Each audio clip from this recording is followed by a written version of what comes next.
Hello everyone. तो आज हम लोग का रहने वाला लेक्चर नंबर 13 इन पॉलिटी, और आज हम लोग की रहेगी लास्ट क्लास। ठीक है, और इस लास्ट क्लास में दो चैप्टर्स करने वाले हैं। एक तो जो आपके एक्ट्स रहते हैं, वैसे तो उसको हिस्टोरिकल बैकग्राउंड चैप्टर बोला जाता है, लेकिन आप आसानी से समझ सकें इस वजह से उसको एक्ट नाम दिया है, जहाँ पे हम लोग जितने भी ब्रिटिश गवर्नमेंट के द्वारा ईस्ट इंडिया कंपनी का अफेयर्स को रेगुलेट करने के लिए एक्ट पास किए गए थे, फिर उसके बाद जो एक्ट्स पास किए गए थे वो हम यहाँ पे देखने वाले हैं। उसके जो प्रोविजंस होते हैं, जैसे मॉर्लेमेंटो, गवर्नमेंट ऑफ इंडिया 1935, इससे जो आपके क्वेश्चन आते हैं। ठीक है, तो इस तरह के जो क्वेश्चंस आते हैं वो हम लोग देखने वाले हैं। और इसके अलावा parts of constitution, because parts of constitution तो हम कर रहे थे, जैसे कि हमने पार्ट 1 स्टार्ट किया यूनियन एंड टेरिटरी, पार्ट 2 किया सिटीजनशिप, पार्ट 3, पार्ट 4, पार्ट 5 ऐसे करके किया। बट संविधान में टोटल 25 भाग हैं, 25 पार्ट हैं, 25 के 25 तो हमने अभी तक किए नहीं हैं। तो वो सारी चीज़ें करने वाले हैं, विद ट्रिक करने वाले हैं, और सारी चीज़ें आपको यहीं पे याद हो जाने वाली हैं। एक बार कंफर्म कर दीजिए सारी चीज़ें प्रॉपर हैं या फिर नहीं, फिर हम लोग स्टार्ट करते हैं। गुड मॉर्निंग सभी को।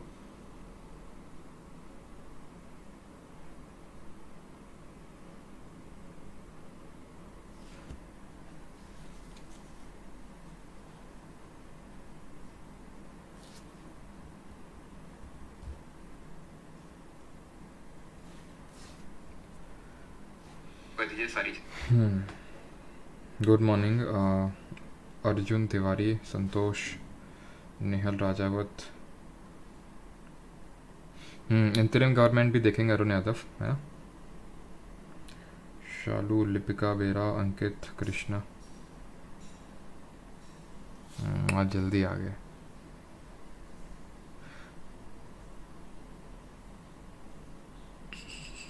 चलिए स्टार्ट करते हैं, और क्वेश्चंस के थ्रू आज हम लोग करने वाले हैं। ठीक है, दो चैप्टर मतलब रहेंगे, एक तो historical background of Indian constitution देखने वाले हैं, और उसके बाद parts of the Indian constitution. तो चलिए स्टार्ट करते हैं। हिस्टोरिकल बैकग्राउंड, पहला क्वेश्चन आपकी स्क्रीन के सामने ये रहा। Through which act governor of Bengal was designated as the governor general of Bengal. कौन सा एक्ट था कि इस अधिनियम के द्वारा बंगाल के गवर्नर को बंगाल का गवर्नर जनरल नियुक्त किया गया था। रेगुलेटिंग एक्ट 1773, भारतीय परिषद अधिनियम 1861, भारत सरकार अधिनियम 1858, या फिर भारतीय परिषद अधिनियम 1919। बताइए। अगर आपको आंसर पता है अच्छी बात है, नहीं पता है तो और अच्छी बात है, बिकॉज यहाँ पे आप सीखने के लिए ही आए। तो यहाँ पे ईस्ट इंडिया कंपनी आई इंडिया में। ठीक है, किस लिए आई थी? ट्रेड करने के लिए आई थी, व्यापार करने के लिए। लेकिन करने क्या लगी? रूल करने लगी। फॉर एग्जाम्पल, मुकेश अंबानी जी की कंपनी है रिलायंस, ये अफ्रीका के किसी देश में जाए, रवांडा मान लेते हैं, फिर बुर्किना फासो, या फिर मान लेते हैं सियरा लेओने में ये गई आपकी, और वहाँ पे ट्रेड करने के लिए गई। भारत सरकार से यानी गवर्नमेंट ऑफ इंडिया से ही इसने एक परमिशन ली कि क्या हम इस देश में ट्रेड कर सकते हैं, बिकॉज गवर्नमेंट ऑफ इंडिया के परमिशन के बिना तो कर नहीं सकता। तो मान लेते हैं मुकेश अंबानी जी के काफ़ी अच्छे संबंध हैं हमारे मोदी जी से, तो उन्होंने ट्रेडिंग राइट ले लिया। और ट्रेडिंग राइट किस तरह से लिया कि मोनोपोली है, यानी कि और कोई कंपनी ब्रिटेन की या फिर मान लेते हैं इंडिया की वहाँ पे नहीं जा सकती है। ठीक है, जिस भी देश में रिलायंस जा रहा है, तो ये मोनोपोली ले ली इन्होंने। उसी तरह ईस्ट इंडिया कंपनी ने वहाँ की ब्रिटेन गवर्नमेंट से मोनोपोली ले ली ट्रेड की, हम ट्रेड करेंगे। अब ट्रेड करने गए थे, धीरे धीरे इनको लगा कि यार यहाँ पे तो काफ़ी सही चीज़ है और यहाँ के लोग तो काफ़ी भोले हैं, वो रूल करने लगे। मतलब ऐसा हुआ कि रिलायंस जो कंपनी है वहाँ गई किसी, मान लेते हैं कि रवांडा में, और रवांडा में रूल करने लगी, शासन करने लगी। अब भारत सरकार को लगा, गवर्नमेंट ऑफ इंडिया ने देखा कि रिलायंस के जो लोग काम कर रहे हैं वहाँ पे भर भर के पैसा ला रहे हैं, एकदम आयाश वाली ज़िंदगी जी रहे हैं। मतलब कि भारत में यानी इनके अफेयर्स को रेगुलेट करना ज़रूरी है। अब अफेयर्स को रेगुलेट करना ज़रूरी इसलिए है, इसलिए नहीं कि यार भर भर के पैसा आ रहे हैं तो ठीक है, ला रहे हैं तो ला तो देश में ही रहे ना। लेकिन ऐसे ही ब्रिटिश गवर्नमेंट को ये लगा कि ईस्ट इंडिया कंपनी के जो लोग हैं जो काम कर रहे हैं वो काफ़ी पैसा ला रहे हैं, इसका मतलब है कि काफ़ी पैसा है लगता है भारत में, तो इससे अच्छा है इसको हटाओ, खुद ही गवर्नमेंट ही क्यों ना डायरेक्टली, हम खुद ही क्यों ना ट्रेड करें, हम खुद ही क्यों ना वहाँ पे वो शासन करें। तो इन्होंने धीरे धीरे क्या किया, पहले तो और ये भी इनको लगा कि अगर इस तरह से इन्होंने लूट मचाई, ज़्यादा दिन तक रूल कर नहीं पाएंगे, और यहाँ से काफ़ी पैसा ला रहे हैं, मतलब काफ़ी अच्छा सोर्स ऑफ इनकम ये हो सकता है इंडिया, तो हमारे लिए अच्छा ये पैसा का स्रोत हो सकता है। और अगर इस तरह से ये रूल करेंगे ईस्ट इंडिया कंपनी वाले, तो ज़्यादा दिन तक रूल चल नहीं पाएगा। तो इसने क्या किया, हमारी जो ब्रिटिश गवर्नमेंट थी इसने ईस्ट इंडिया कंपनी के अफेयर्स को रेगुलेट करना चालू किया। और कैसे रेगुलेट करना चालू किया? एक्ट पास किए। वहाँ पे पार्लियामेंट होती थी, हमने parliamentary form of government Britain से ही लिया ना, तो वहाँ पे जो पार्लियामेंट होती थी वहाँ पे एक्ट पास हुआ एक सबसे पहला रेगुलेटिंग एक्ट ऑफ 1773 से 1773 का regulating act to regulate the effect of the East India company. इन लोगों से बोला गया कि आप प्राइवेट, अब इसमें काफ़ी सारे प्रोविजंस होते तो काफ़ी सारे थे, लेकिन हमें कुछ पढ़ने होते हैं जो एग्ज़ाम में पूछे जाते हैं। जैसे कि कुछ थे कि ईस्ट इंडिया कंपनी के जो इसमें कर्मचारी थे वो प्राइवेट ट्रेड में इन्वॉल्व नहीं हो सकते थे, ये एक प्रोविज़न था जो कि हमसे ज़्यादातर नहीं पूछते। हमसे जो पूछता है वो ये है कि सबसे पहले इस एक्ट से गवर्नर ऑफ बंगाल को, ठीक है, गवर्नर ऑफ बंगाल को गवर्नर जनरल ऑफ बंगाल बनाया गया, ठीक है। अब था क्या कि गवर्नर ऑफ एक बंगाल हुआ करता था, गवर्नर ऑफ बॉम्बे हुआ करता था और गवर्नर ऑफ मद्रास हुआ करता था, ठीक है। हुआ क्या, धीरे धीरे केंद्रीकरण करना चालू किया गया शक्तियों का, मतलब कि governor of Bengal governor general of Bengal बना दिया गया, ठीक। एक ये काम किया गया। दूसरा काम कि यहाँ पे किया गया, supreme court at Calcutta establish किया गया, कलकत्ता में एक सुप्रीम कोर्ट को बनाया गया। अब यहाँ पे जब ये गवर्नर ऑफ बंगाल की पदवी को गवर्नर जनरल ऑफ बंगाल की पदवी में कन्वर्ट किया गया, तो यहाँ से क्वेश्चन ये बनता है, who was the first governor general of Bengal? तो जो उस समय गवर्नर ऑफ बंगाल होगा 1773 में, वही तो गवर्नर जनरल ऑफ बंगाल पहला बनेगा, तो वो था हमारा वॉरेन हेस्टिंग। कौन था?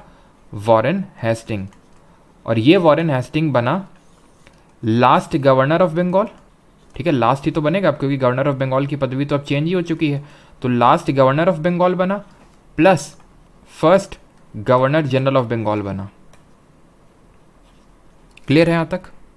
तो आंसर यहाँ पे क्या होगा, through which act of governor of Bengal was designated as the governor of general of Bengal? Answer होगा option number A, regulating act of 1773। 1773 का जो रेगुलेटिंग एक्ट था उससे बना, ठीक है। दो चीज़ें आपको यहाँ पे याद हो गई। अब एक यहाँ पे मैं एक्ट और लिख रहा हूँ 1784 का। ये 1784 का जो एक्ट है इसको हम बोलते हैं पिट्स इंडिया एक्ट। क्या बोलते हैं? Pitt's India act. इसने क्या किया, इसमें आपको बस एक चीज़ इंपॉर्टेंट याद रखनी है कि इसने डुअल गवर्नमेंट एक तरह से स्टार्ट की। डुअल गवर्नमेंट कैसे स्टार्ट करी? कोर्ट ऑफ डायरेक्टर्स होता था पहले। क्या होता था? कोर्ट ऑफ डायरेक्टर हुआ करता था एक। वो क्या करता था, कंपनी जो ईस्ट इंडिया कंपनी थी उसके कॉमर्शियल फंक्शंस को मैनेज करने का काम करता था, और इनको कॉमर्स से लेना देना था कि भाई हमें बस प्रॉफिट होता रहे और बाहर में जाए दुनियादारी। तो इन्होंने ब्रिटिश गवर्नमेंट ने 1784 के एक्ट से ये किया कि एक और यहाँ पे बॉडी बना दी जिसको नाम दिया बोर्ड ऑफ गवर्नर्स। क्या नाम दिया? Board of governor. ये किस लिए सेटअप किया? ताकि जो कंपनी के एडमिनिस्ट्रेटिव फंक्शंस हैं उनको मैनेज किया जा सके, प्रशासनिक काम भी देखे जा सके, बिकॉज ये भी बहुत ज़रूरी है, क्योंकि ब्रिटिश गवर्नमेंट का मेन एम यही था कि सस्टेनेबल तरीके से लूट मचाई जाए, नहीं तो भयंकर तरीके से लूट मचाई जाएगी तो फिर वहाँ के लोग विद्रोह कर देंगे और फिर यहाँ से हमें निकलना पड़ सकता है। तो ऐसे सस्टेनेबल तरीके से हमें लूट मचानी इंडिया में। तो ये बोर्ड ऑफ गवर्नर, यानी एक तरह से हम बोल सकते हैं कि डुअल गवर्नमेंट स्टार्ट करी पिट्स इंडिया एक्ट के थ्रू 1784 में जो आया था। अगले क्वेश्चन को करते हैं। The dash was an act of the parliament of the Great Britain intended to overhaul the management of the East India Company rule in India. Dash Great Britain की संसद के एक अधिनियम था जिसका उद्देश्य भारत में ईस्ट इंडिया कंपनी के शासन के प्रबंधन में अमूलचूल परिवर्तन करना था। पिट्स इंडिया एक्ट, 1858 का एक्ट, 1861 का एक्ट या फिर 1773 का एक्ट? बताइए। बिल्कुल, there was 6 members in the board, but that is not that much important. कब तक चलेगा सर पॉलिटी? बस 1 घंटे और।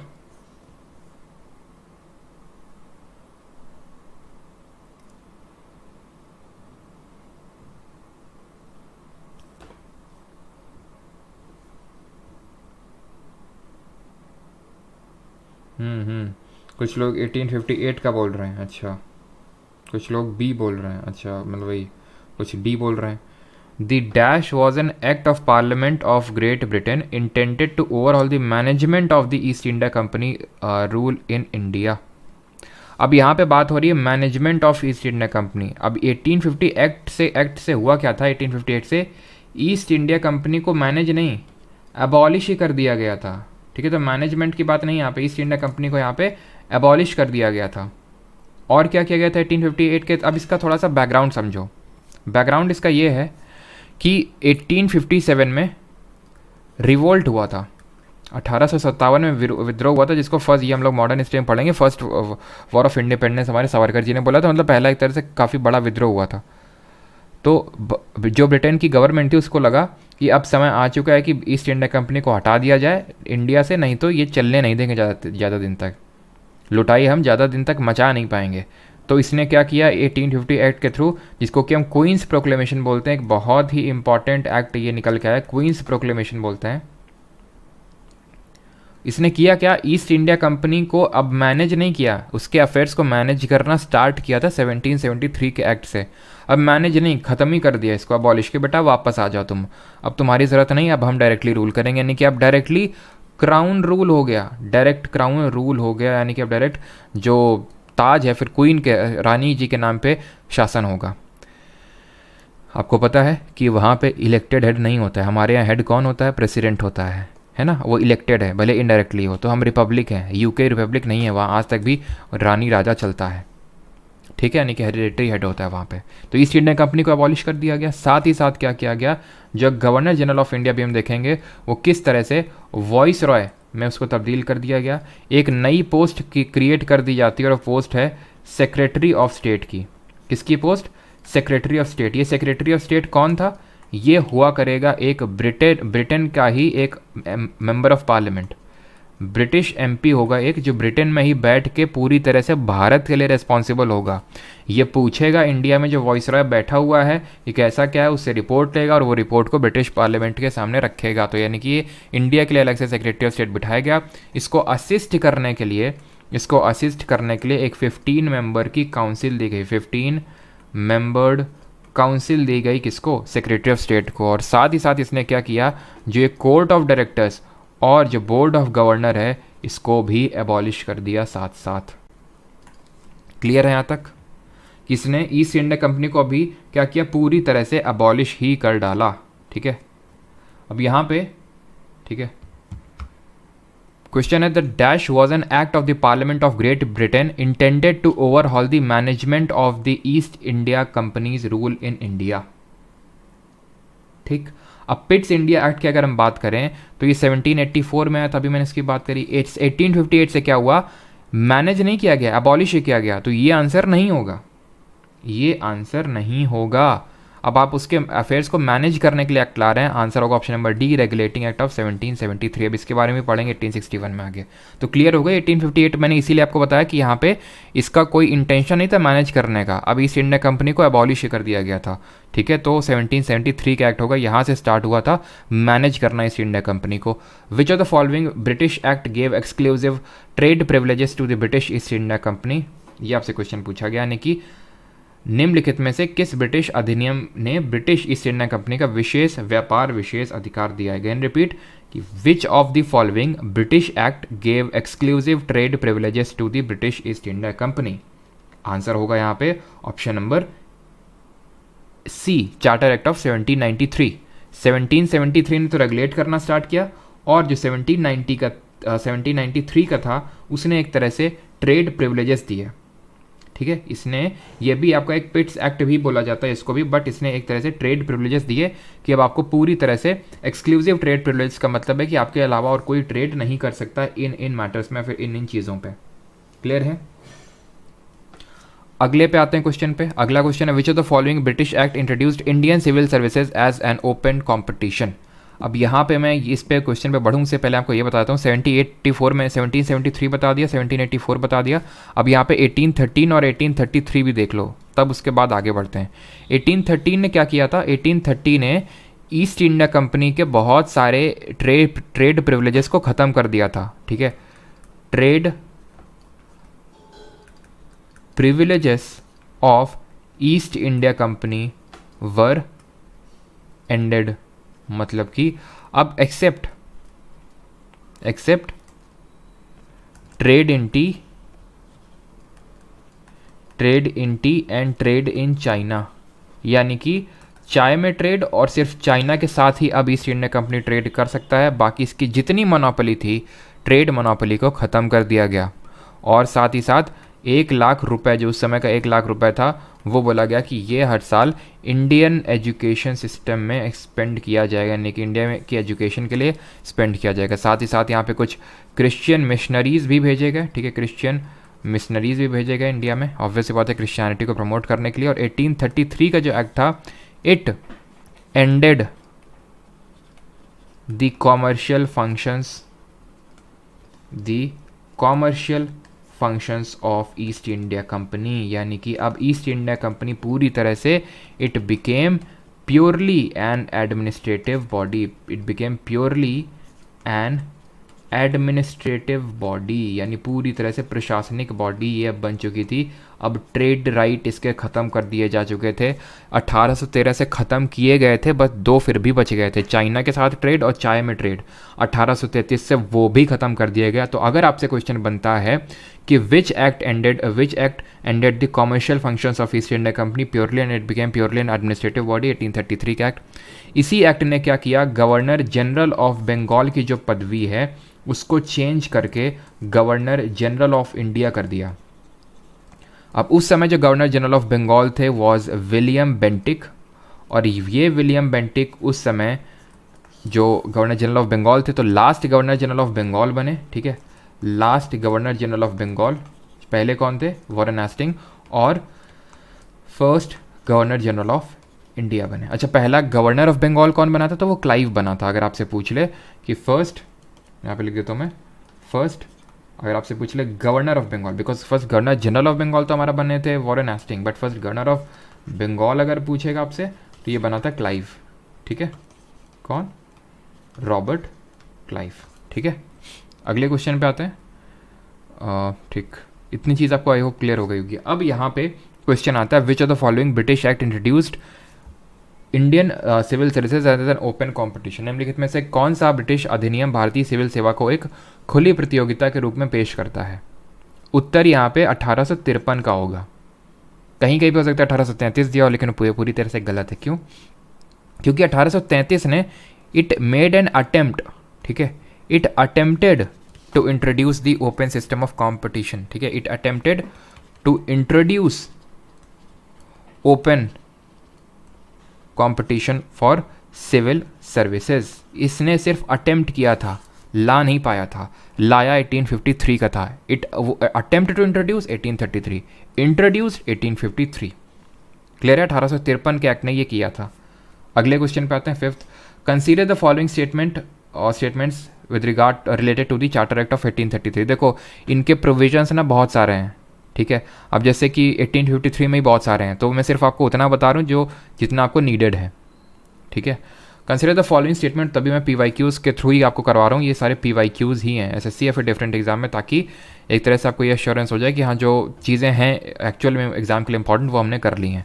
तो 1833, it allowed missionaries for spreading the Christianity in India, it made British India Company as an administrative body. क्या सही answer होगा इसमें? तो अभी हमने देखा कि 1833 का जो एक्ट था उसने पूरे तरह से कमर्शियल फंक्शंस ऑफ कंपनी को ख़त्म कर दिया, प्योरली एडमिनिस्ट्रेटिव बॉडी बन गई। ये बात बिल्कुल सही है। It allowed missionaries for spreading the Christianity in India, ये बात गलत है बिकॉज 1813 के एक्ट ने किया था। आंसर यहाँ पे होगा ऑप्शन नंबर बी, ओनली 2। ठीक है सर, आपने जीके में क्या कवर करवा दिया पेड कोर्स में? अभी सिर्फ पॉलिटी हुआ है, ठीक है, अभी सिर्फ पॉलिटी हुआ है। क्लियर है?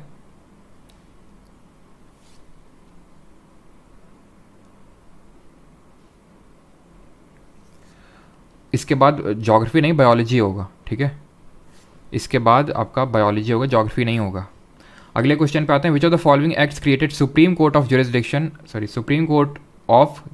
Eight Fort William? बताइए, अभी मैंने आपको बताया, जल्दी से।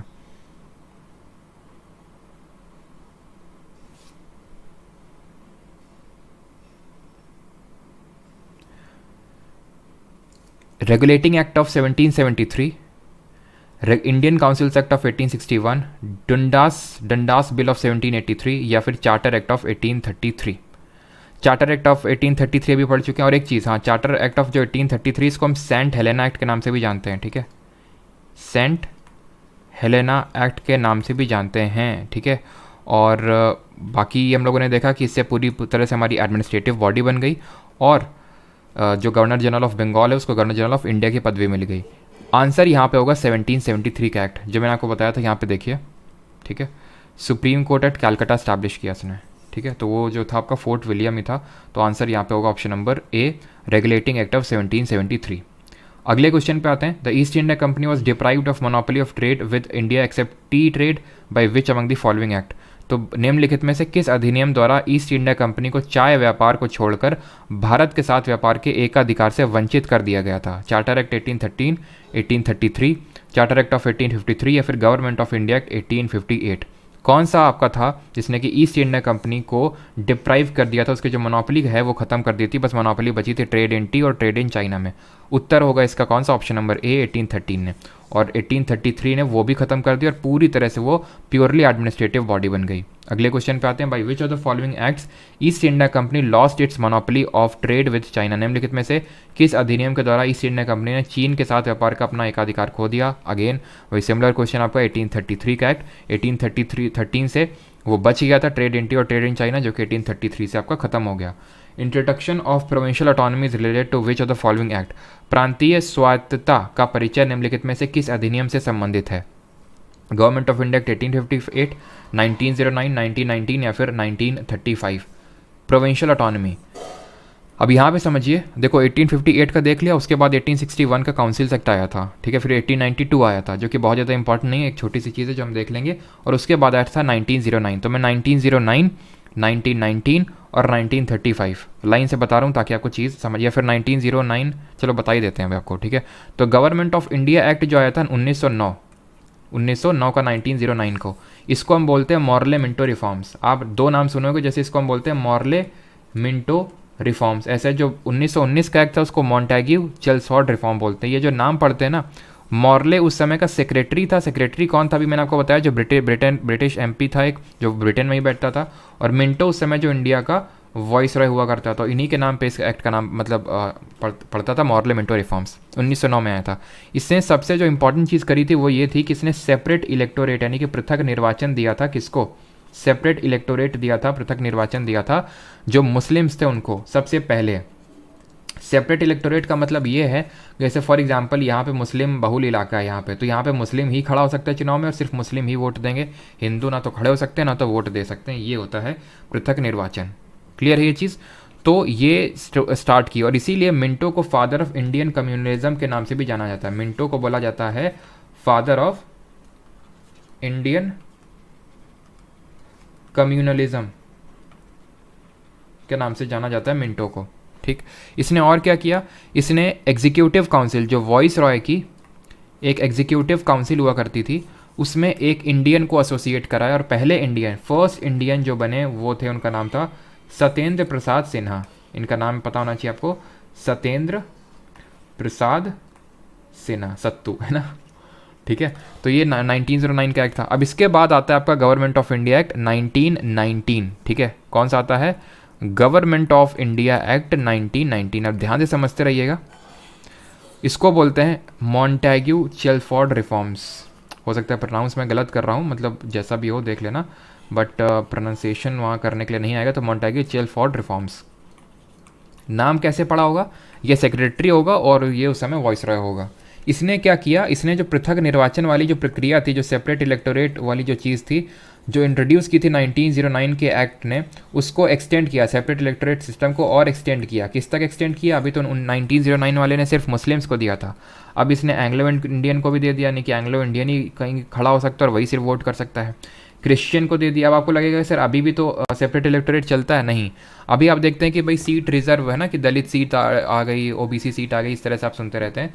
तो उसमें दलित जैसे खड़ा हो गया, तो ऐसा नहीं कि जो जनरल कास्ट के हैं, ओबीसी कास्ट के, वो वोट नहीं कर पाएंगे। वोट सारे करते हैं, बस ये खड़ा ये हो सकता है, मतलब जो भी उस पर्टिकुलर कम्युनिटी से बिलोंग करता है। सेपरेट इलेक्टोरेट है कि खड़ा भी वही हो सकता है और वोट भी सिर्फ उसी कम्युनिटी के लोग करेंगे। क्लियर है?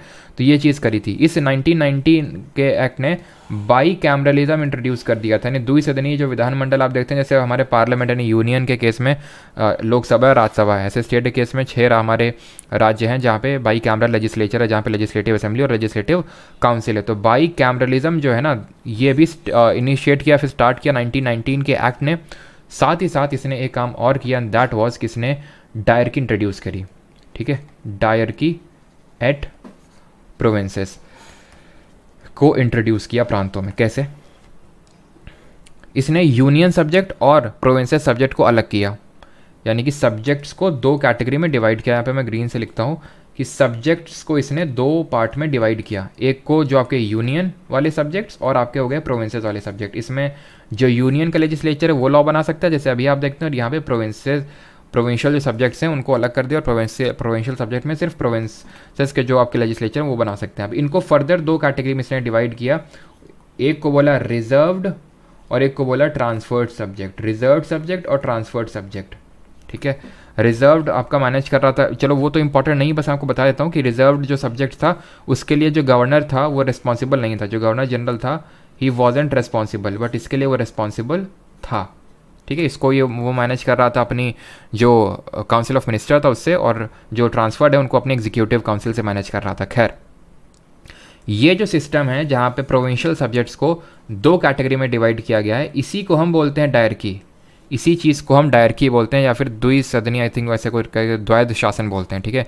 हिंदी में इसको बोला जाता है द्वैध, ठीक है, द्वैध शासन, ठीक है। बाकी तो आपको हिंदी में नोट्स प्योरली मिलते ही हैं, तो उसमें आपको कोई दिक्कत होगी नहीं। तो ये चीज़ गवर्नमेंट ऑफ इंडिया 1919 में याद रखनी है। अब ये प्रोविंशियल ऑटोनॉमी की बात कर रहा है कि इंट्रोडक्शन ऑफ प्रोविंशियल ऑटोनॉमी। पता है प्रोविंशियल ऑटोनॉमी का मतलब क्या है? कि उनको ये पावर होना, काफ़ी ज़्यादा पावर देना। ये 1935 के एक्ट ने दी थी। कैसे सर? 1935 का एक्ट तो आपने पढ़ा ही नहीं। अब देखो समझो 1935 का एक्ट, 1919 का जो एक्ट आया था ना, इसमें प्रोविंसेस में डायरकी लाई गई थी, बाई कैमरलिज्म लाया गया था, है ना, ये चीज़ की गई थी। इस 1935 के एक्ट ने क्या किया था, 1919 वाले को उलट दिया था। कैसे उल्टा था? इसने अब डायरकी ला दी सेंटर पे। अभी प्रोविंसेस में डायरकी थी ना 1919 वाले से, ये डायरकी लाया सेंटर पे, प्रोविंसेस से हटा दी और प्रोविंसेस को दे दी ऑटोनॉमी। प्रोविंसेस से डायरकी हटा दी और प्रोविंसेस को दे दी क्या? ऑटोनॉमी दे दी, स्वायत्तता दे दी उनको।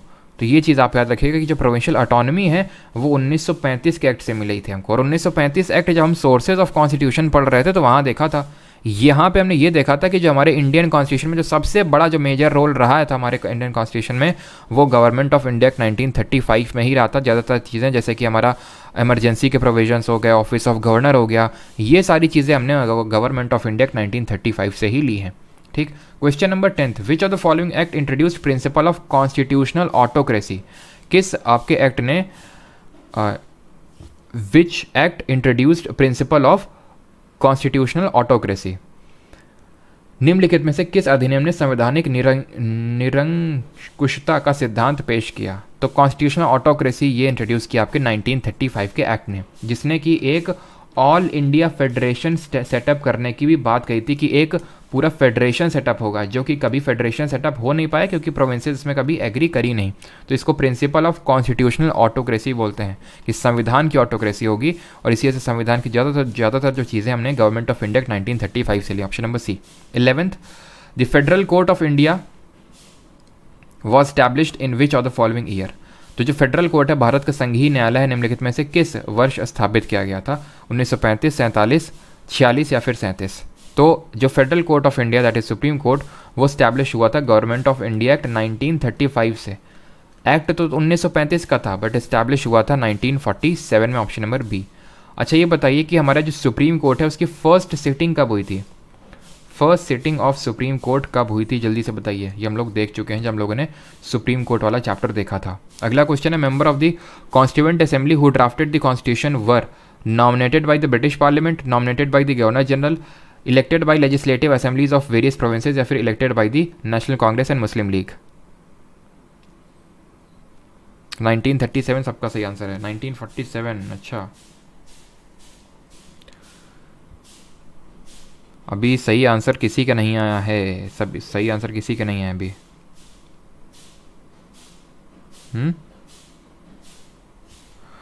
सही आंसर नहीं आया है। सही आंसर है यहाँ पे 28 जैन 1950। रिवाइज वगैरह आप लोग नहीं कर रहे हो है ना? 28 जैन ऐसे याद रखो कि जिस दिन मतलब हमने अपने कॉन्स्टिट्यूशन को अडॉप्ट किया सॉरी एनफोर्स किया, अडॉप्ट 26 नवंबर 1949 को किया था। जब हमने अपने संविधान को लागू किया उससे 2 दिन बाद हमारी पहली सिटिंग हुई थी सुप्रीम कोर्ट की 28 जन 1950 को। 12th नंबर क्वेश्चन है, member of constituent assembly who drafted the constitution were, वो आपके इलेक्ट कैसे हुए थे, by legislative assemblies of various provinces. तो जो हमारी कॉन्स्टिट्यूएंट असेंबली थी वो कैसे बनी थी, कैबिनेट मिशन प्लान के तहत बनी थी।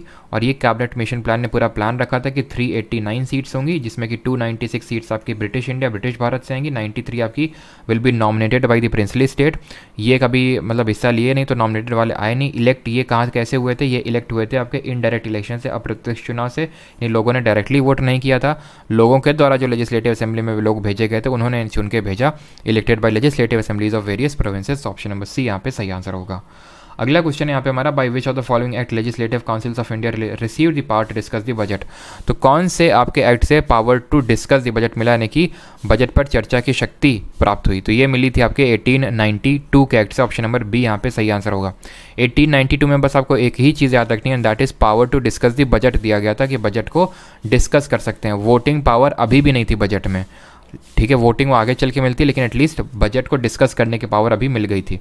14 नंबर क्वेश्चन है, under which of the following act dyarchy was introduced at centre level. तो सेंटर लेवल में डायरकी किस एक्ट से लाई गई, बताइए जल्दी से। 1909 का जो एक्ट था उससे, 1919, 1935 या फिर 1947।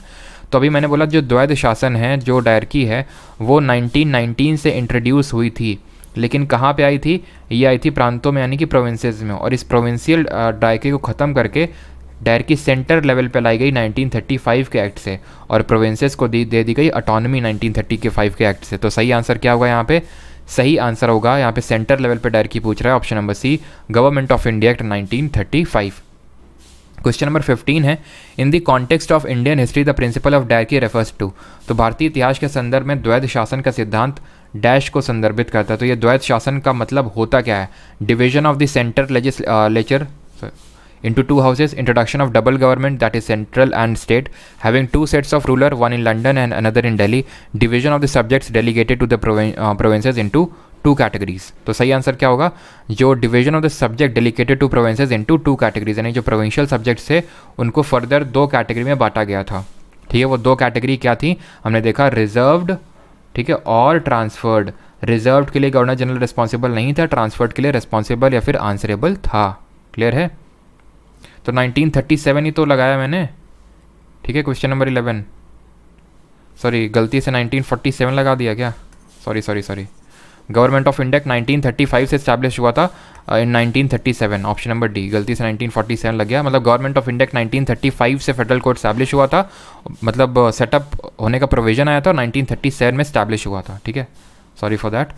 अगले क्वेश्चन पे आते हैं। अगला क्वेश्चन है आपका question number 16, the distribution of power between centre and state as in the Constitution of India is based on which of the following plans. यानी भारत के संविधान के अनुसार केंद्र और राज्यों के बीच शक्ति का वितरण निम्नलिखित में से किस योजना पर आधारित था। टोटल कितने क्वेश्चन है, बस 2-3 क्वेश्चन और हैं, उसके बाद हम लोग पार्ट्स ऑफ इंडियन कॉन्स्टिट्यूशन देखेंगे।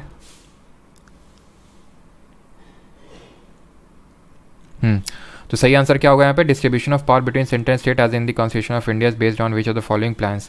तो जो सेंटर और इसके बीच में जो पूरा पावर, टोटल कितने, अरे रुक जाओ भाई, हैं मतलब रुक नहीं रहे, टोटल कितने क्वेश्चन है, कितनी देर क्लास चलेगी। The distribution of power between centre and state as in the Constitution of India is based on which of the following plans, ये क्वेश्चन है आपका। इसका सही आंसर होगा option number C, Government of India 1935, जिसने की federation की बात करी थी। एक सेकंड रुकिएगा थोड़ा सा, राइट।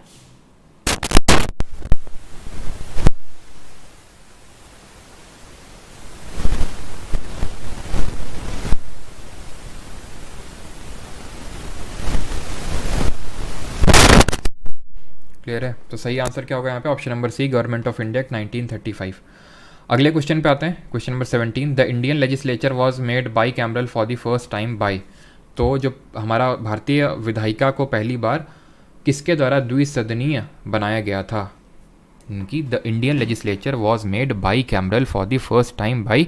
तो अभी मैंने आपको बताया था थोड़ी देर पहले कि ये हमारा गवर्नमेंट ऑफ इंडिया 1919 था जिसने कि बाई कैमरलिज्म को इंट्रोड्यूस किया था, जिसको हम बोलते हैं मॉन्टेग्यू चेल्फोर्ड रिफॉर्म्स। ठीक है, अगले क्वेश्चन पे आते हैं, question number 18, in the federation established under the act of 1935 residuary powers were given to.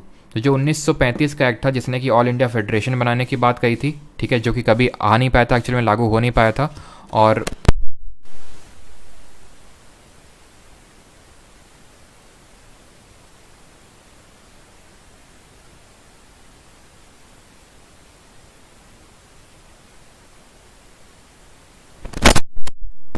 ठीक है, तो 1935 का जिसने कि ऑल इंडिया फेडरेशन बनाने की बात कही थी, जो एक्चुअल में कभी आ नहीं पाया था, लागू हो नहीं पाया था, ठीक है।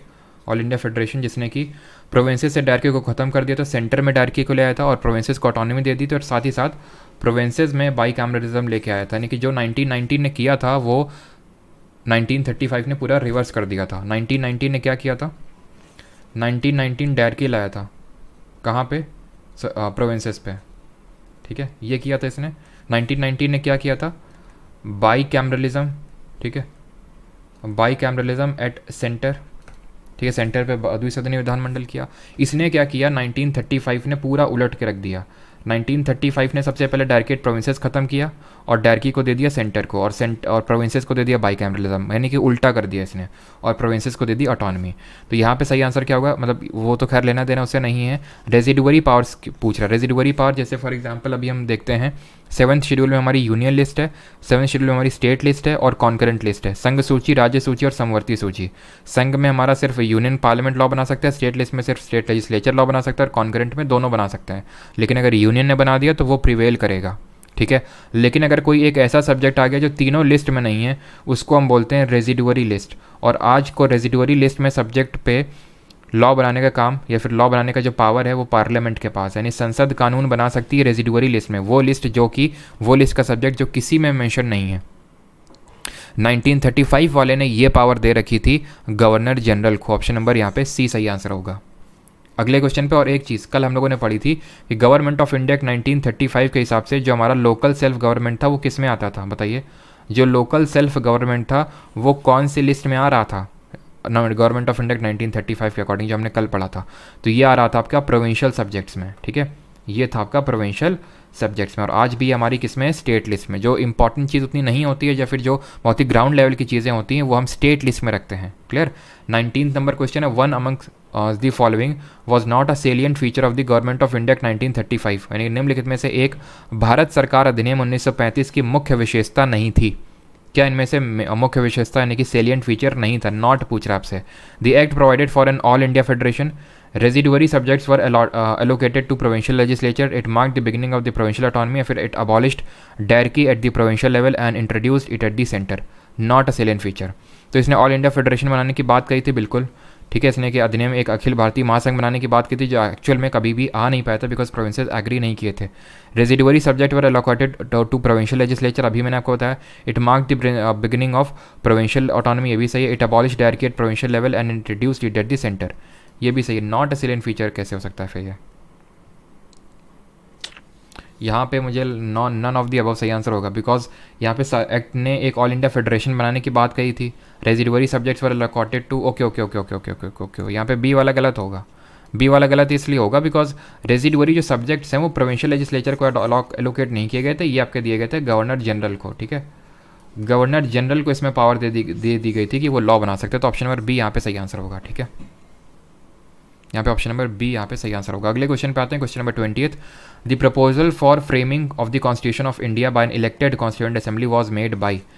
अब यहाँ पे कॉन्स्टिट्यूएंट असेंबली से क्वेश्चन है कि जो संविधान सभा बनी थी वो किस प्लान के तहत बनी थी? Simon Commission, Government of India 1935, Cripps Mission या फिर ब्रिटिश कैबिनेट डेलीगेशन। तो बहुत आसान सा क्वेश्चन है। जो हमारी संविधान सभा बनी थी कॉन्स्टिट्यूएंट असेंबली, वो ब्रिटिश जो कैबिनेट डेलीगेशन था, जिसको हमने कैबिनेट मिशन प्लान के नाम से जानते हैं, जिसमें 3 लोग थे, उसके थ्रू बनी थी। कैबिनेट मिशन प्लान में कौन कौन तीन लोग थे? एक तो एवी अलेक्जेंडर थे, ठीक है, स्टैफोर्ड क्रिप्स और पैथिक लॉरेंस। और जो पैथिक लॉरेंस थे इसमें चेयरमैन थे। Pethick Lawrence was the chairman. 3 लोग थे और इसी के प्रोविजंस के अकॉर्डिंग से हमारी कॉन्स्टिट्यूएंट असेंबली यानी कि संविधान सभा का गठन हुआ था। Question number 21। Who among the following persons was not a member of the cabinet mission, यानी कि इनमें से कैबिनेट मिशन का कौन सदस्य नहीं था? William Wood, Pethick Lawrence, Stafford Cripps या फिर एवी अलेक्जेंडर। तो विलियम वुड इसके मेंबर नहीं थे। In the interim government formed in 1947 the vice president of the executive council was. तो एक इंतरिम गवर्नमेंट बनी थी, यानी कि एक अंतरिम सरकार का गठन हुआ था। ये सरकार इसलिए गठित की गई थी ताकि एक स्मूथ ट्रांजिशन हो सके ब्रिटिश जो अभी तक रूल था और इंडिपेंडेंट रूल से एक स्मूथ ट्रांजिशन हो सके, और इसलिए एक इंतरिम गवर्नमेंट बनाई गई थी। इस अंतरिम गवर्नमेंट जो बनाई गई थी इसमें प्रेसिडेंट हुआ करते थे जो उस समय एक तरह से हम बोल सकते हैं वॉइस रॉय, और इसमें जो हमारे वाइस प्रेसिडेंट थे वो जवाहरलाल नेहरू थे। ऑप्शन नंबर है। अब इसके रिगार्डिंग थोड़ी सी देख लेते हैं। इंडिया की पहली कैबिनेट थी the interim government portfolio in सितंबर 1946। एक्चुअल में जो अंतरिम सरकार बनी थी इसमें 14 थे, ठीक है, 14 मेंबर्स थे, जिसमें कि आने थे आपके 6 आईएनसी से, इंडियन नेशनल कांग्रेस से, 5 आने थे मुस्लिम लीग से, और बाकी के जो 3 हैं वो नॉमिनेटेड बाई वॉइस रॉय, ठीक है, नॉमिनेटेड, ये तो nominated by Indian national Congress, nominated by Muslim league और नॉमिनेटेड बाई वॉइस रॉय। और इसमें जो प्रेसिडेंट होना था वो वॉइस रॉय होना था। वाइस प्रेसिडेंट हमारे जवाहरलाल नेहरू बने। और इसमें एक चीज़ याद रखिएगा कि मुस्लिम लीग ने इनिशियली इसको अपोज किया था। Initially Muslim league did not join it. Initially Muslim league did not joined it, उसके बाद ज्वाइन किया था मुस्लिम लीग ने, ठीक है। लेकिन जब इसको लगा कि कांग्रेस तो मतलब काफ़ी मेजॉरिटी मारी चुनाव में, तो उसके बाद फिर उसने खैर डायरेक्ट एक्शन डे ऑब्जर्व करने की घोषणा कर दी थी। तो बलदेव सिंह इसमें डिफेंस होल्ड कर रहे थे, जॉन मथाई फाइनेंस, असफ अली इसमें transport communication, Rajendra Prasad food and agriculture, Jagjivan Ram labour. ये सब हमारी पहली कैबिनेट थी, ठीक है, इंतरिम गवर्नमेंट की। तो इसमें आपको वाइस प्रेसिडेंट पता होने चाहिए, जवाहरलाल नेहरू थे, होम मिनिस्टर, डिफेंस और फाइनेंस, और आपका बस इतना ही आपको पता होने की ज़रूरत है। यूजुअली इतना ही पूछता है अगर पूछता है तो, ठीक है। अगले क्वेश्चन की ओर बढ़ते हैं। इंडियन, यहाँ पे क्वेश्चन का आंसर दे दिया ना मैंने, हाँ। Indian constituent assembly was established under, again वही सेम क्वेश्चन आपका, कैबिनेट मिशन प्लान जो 1946 में आया था। Who was the first president of the constituent assembly of independent India, तो जो हमारी कॉन्स्टिट्यूएंट असेंबली के पहले प्रेसिडेंट कौन थे, फर्स्ट प्रेसिडेंट, तो ये हमारे थे राजेंद्र प्रसाद। पहले तो हमारे बने थे सच्चिदानंद सिन्हा, बट वो टेम्प्रेरी तौर पे बने थे। हमने फ्रेंच प्रैक्टिस को अडॉप्ट किया था, सबसे जो सीनियर मोस्ट थे सच्चिदानंद सिन्हा, उनको बना दिया था एक टेम्प्रेरी प्रेसिडेंट, अस्थाई जो सदस्य बोल सकते हैं। और जो परमानेंट बने हमारे president, that was doctor Rajendra Prasad. Option number B यहाँ पे सही आंसर होगा, ठीक है। ये हमारे कंट्री के भी पहले प्रेसिडेंट बने। और कब इनको कंट्री का पहला प्रेसिडेंट नियुक्त किया गया था, अपॉइंट किया गया था, या फिर by the our constituent assembly, जल्दी से बताइए।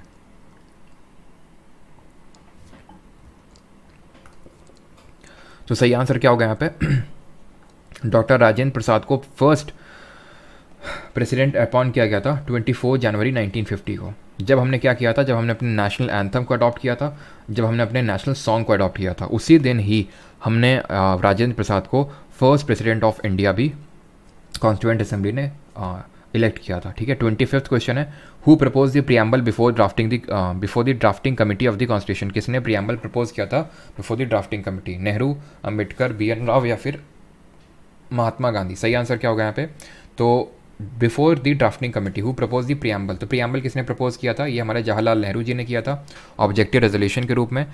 13 दिसंबर 1946 को इन्होंने मूव किया था, 13 दिसंबर 1946 को, जो कि अडॉप्ट हुआ था आपका 22 जनवरी 1947 को।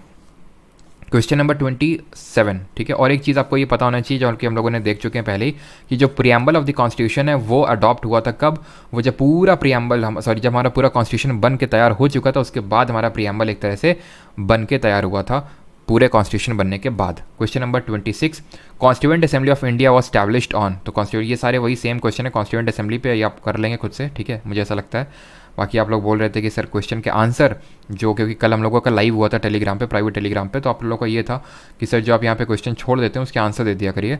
तो वैसे तो आई थिंक ये सब कर लेंगे। अब देखिए कॉन्स्टिट्यूशन बनाने में कितना टाइम लगा, 2 साल 11 महीने 18 दिन, ठीक है, सिंपल। ये अच्छा क्वेश्चन बताइए, the constituent assembly setup a drafting committee under the chairmanship of doctor Ambedkar on, तो जो हमारी ड्राफ्टिंग कमेटी थी वो कब बनी थी, CGL इकोनॉमिक्स के फुल कोर्स प्लेलिस्ट डाल दो प्लीज़। USA से लिया गया, लैंग्वेज ऑस्ट्रेलिया, बिल्कुल सही है। अंकित स्पीक्स ने सही ऐड किया कि जो प्रियम्बल है वो हमने कहाँ से बोरो किया, USA से, जो कॉन्सेप्ट है, बट लैंग्वेज हमने ऑस्ट्रेलिया के कॉन्स्टिट्यूशन से लिया। सही आंसर यहाँ पे क्या होगा, 29 अगस्त 1946 को हम ये ड्राफ्टिंग कमेटी बनी थी, जिसके चेयरमैन हमारे अम्बेडकर जी थे, जिसमें कि टोटल अम्बेडकर जी को मिला के 7 लोग थे।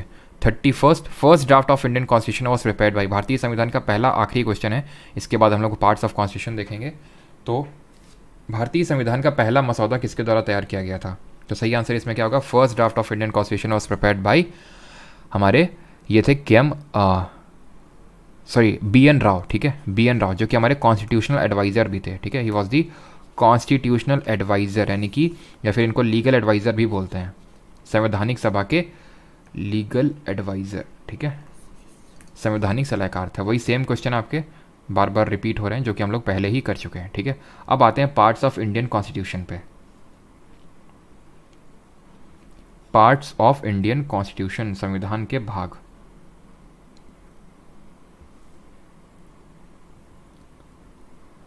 चलिए तो पार्ट्स यहाँ पे देखते हैं। तो अभी तक हम लोगों ने कितने क्या पार्ट्स देखे हैं उसको रिवाइज करते हैं पहले, उसके बाद आगे बढ़ेंगे, ठीक है। मुझे नहीं लगता कि पार्ट 1 से लेकर 10 तक आपको ट्रिक की ज़रूरत है। जल्दी से बताइए पार्ट 1 में क्या है, 2 में क्या है, रिकॉल करिए। पार्ट 3 में क्या है, पार्ट 4 में क्या है, पार्ट 5 में क्या है, पार्ट 6 में क्या है, ये सारी चीज़ें हम देख चुके हैं। पार्ट 7 में क्या है, चलो ये मैं आपको बताऊंगा। वैसे तो मैं आपको ये भी बता चुका हूँ। Part number 8, part number 9, part number 10, ये इतने आपको पहले तो जल्दी से कमेंट में बताइए।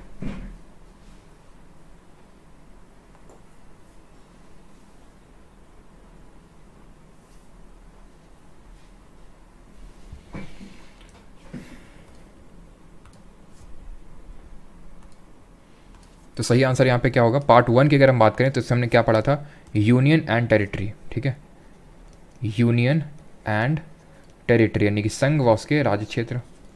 पार्ट 2 में क्या पढ़ा था, पार्ट 2 में हमने पढ़ा था सिटीजनशिप यानी कि नागरिकता के बारे में, ठीक है, सिटीजनशिप यानी कि नागरिकता के बारे में। पार्ट 3 में हमने क्या पढ़ा था, फंडामेंटल राइट्स यानी कि मौलिक अधिकार के बारे में हम लोगों ने पढ़ा, फंडामेंटल राइट्स।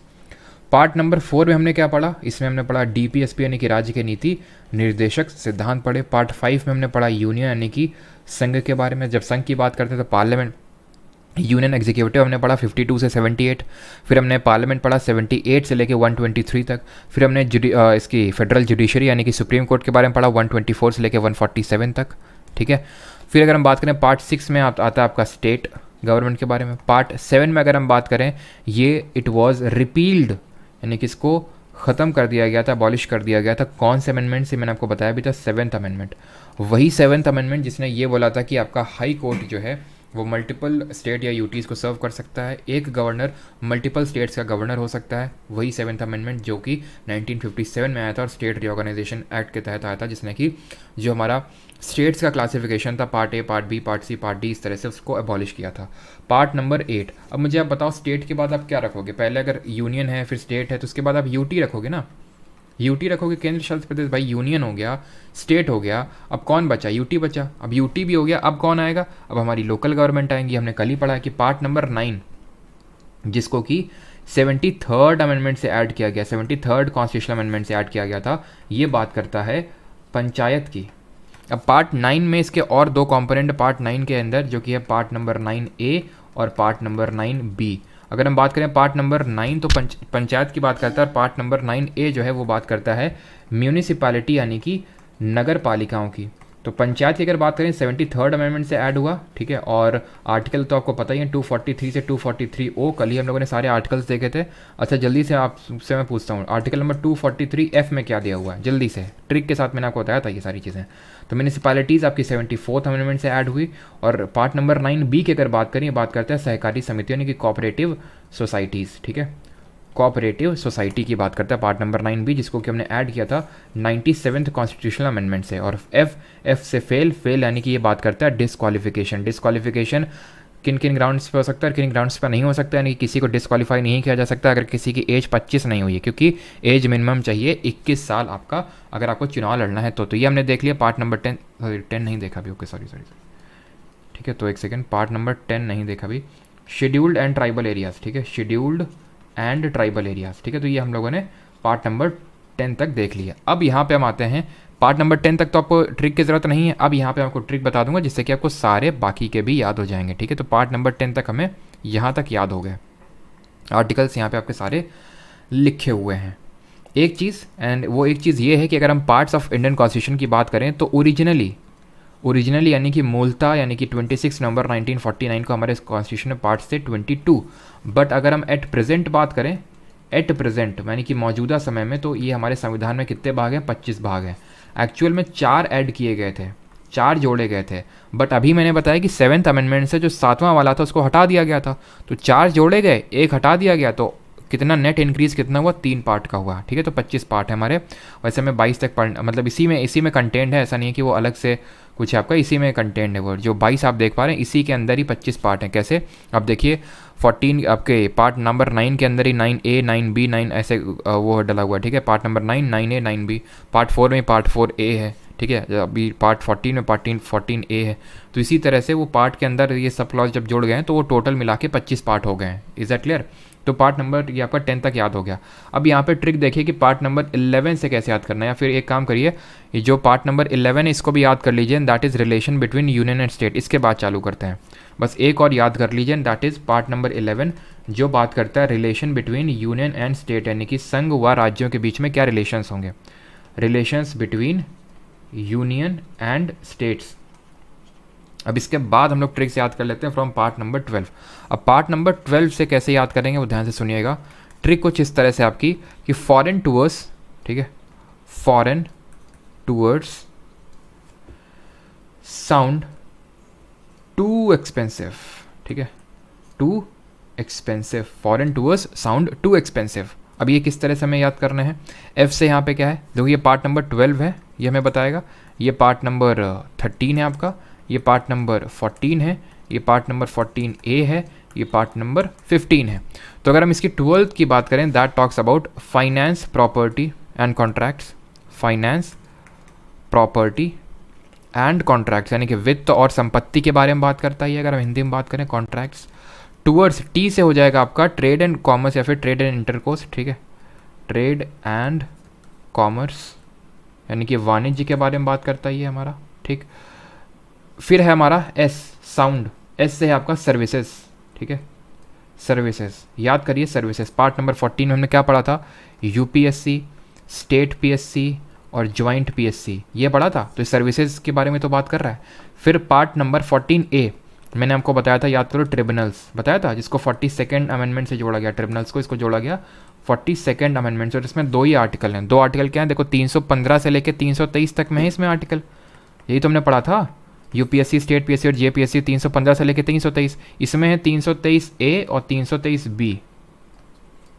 पार्ट नंबर 15 ई से इलेक्शन, आपको पहला लेटर देखना है, बस पहला लेटर, ठीक है, ये से हो जाएगा आपका इलेक्शंस। और ये भी हम लोग याद किए ही थे, बाई चांस अगर आपको याद नहीं रहा कि भाई पार्ट नंबर 15 में हमारा इलेक्शन कमीशन है, तो इलेक्शन, तो इसमें इलेक्शन कमीशन यानी आर्टिकल नंबर 324 से लेके 329 तक में। तो आई होप ये याद हो गया होगा। Foreign tours sound to expensive, ये आपको ट्रिक याद करनी है 12 से लेके 15 तक याद करने के लिए। अब अगर पार्ट नंबर 16 से आपको याद करना है तो 16 के लिए यहाँ पे लिख देते हैं, रुकिए जरा, ठीक है, इसको मैं यहीं पे एक ही उसमें कर देता हूँ, इसको मैं हटा देता हूँ यहाँ पे, ठीक है। तो यहाँ पे ट्रिक कुछ इस तरह से है, पार्ट नंबर 16 से लेके आपकी कि शी ओन्स, ठीक है, क्या ट्रिक है, she owns expensive, she owns expensive mats, यानी कि उसके पास महंगी महंगी चटाइयाँ हैं, she owns expensive mats. She से हो जाएगा, एस से हो जाएगा। अब यहाँ पे आपका ये मैं लिख देता हूँ कौन कौन सा पार्ट को ये सिग्निफाई कर रहा है। तो 15 तक हो गए, ये 16 है, ये 17 है, ये आपका 18 पार्ट नंबर की बात कर रहा है, ये आपके 19 की बात कर रहा है, ठीक है, ये आपके 20 की बात कर रहा है, ये आपकी 21 की बात कर रहा है और ये आपकी बात कर रहा है 22 की। क्लियर है? तो एस से यहाँ पे special provisions, special provisions related to certain classes, ठीक है, रिलेटेड टू सर्टेन क्लासेस, वो आपका सब फोटो में लिखा हुआ है और नोट्स में भी मिल जाएगा। तो बस आपको याद रखना है एस से स्पेशल प्रोविजंस है, ठीक है। ओ से आपका ऑफिशियल लैंग्वेजेस, ठीक है, तो जो आपकी आधिकारिक भाषाएं, ऑफिशियल लैंग्वेज, इसका शेड्यूल जरा बताइए मुझे, कौन सा शेड्यूल में ऑफिशियल लैंग्वेज दी गई है। तो ये आपका पार्ट की अगर बात करें 17 में। जो एक्सपेंसिव का जो ई है ये बात करता है एमरजेंसी प्रोविजन, जिसको कि हम देख चुके हैं वैसे, ठीक है, एमरजेंसी प्रोविजंस भी हम देख चुके हैं। एमरजेंसी प्रोविजंस हमने किस कंट्री के कॉन्स्टिट्यूशन से बोरो की है, जल्दी से बताइए। पार्ट नंबर अगर 19 की अगर बात करें तो ये एम से है, यहाँ पे मिसलेनियस चीज़ें दी हुई है, मिसलेनियस, ठीक है। ए से अगर बात करें, पार्ट नंबर 20 बात करता है अमेंडमेंट की, यानी कि संवैधानिक संशोधन की, ये हमने किस कंट्री से बोरो किया ये बताइए। टी से यहाँ पे आपका है, टी से क्या है, टी से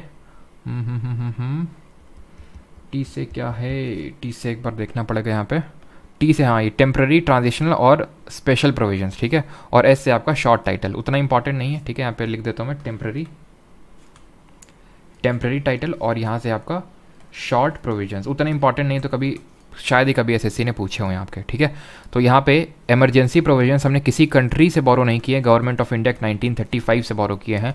अब जिसने भी जर्मनी की कॉन्स्टिट्यूशन से लिखा है, तो जो हमने जर्मनी से बोरो किया है वो ये है कि जो फंडामेंटल राइट्स का जो सस्पेंशन हो जाता है, जो मौलिक अधिकारों का सस्पेंशन हो जाता है ड्यूरिंग आर नेशनल इमरजेंसी, उस प्रोविजन को हमने वेमार कॉन्स्टिट्यूशन ऑफ जर्मनी से लिया है। और अमेंडमेंट आप जानते हैं साउथ अफ्रीका के कॉन्स्टिट्यूशन से लिया है। तो आपको 2 ट्रिक याद करनी है, पार्ट 12 से लेके पार्ट 15 तक एक अलग ट्रिक है, foreign towards sound to expensive.